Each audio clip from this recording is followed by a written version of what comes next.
Kung mahilig ka sa flashy gaming vibes, stand out talaga ang design ng POBA 7 Ultra 5G.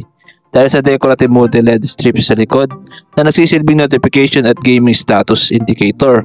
Parang RGB ng gaming PC pero sa phone.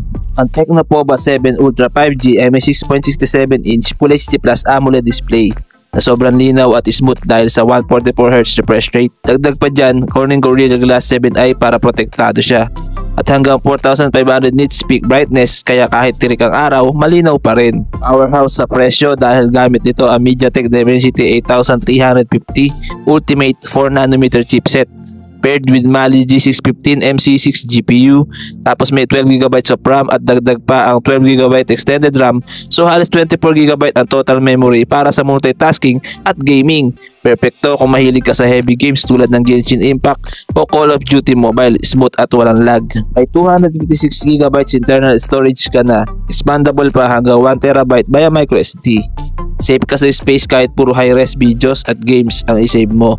Kompleto rin sa connectivity, 5G, Wi-Fi, Bluetooth 5.4, NFC, IR Blaster, OTG, and USB Type-C. Para naman sa camera, meron ka 108MP main camera at 8MP ultra-wide camera. Kaya maganda sa daylight shots at sakto lang sa low light.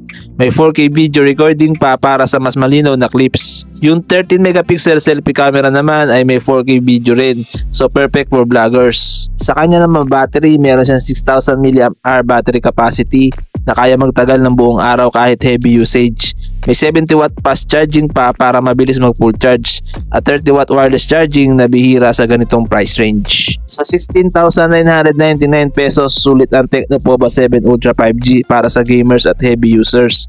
Malakas ang performance, napakaganda ng display, malaki ang battery at loaded sa features na usually makikita lang sa mas mahal na flagship phones. Dagdag pa ang RGB LED strips para sa unique look. Kung gusto mo ng performance style ng hindi umaabot sa flagship price, panalo to.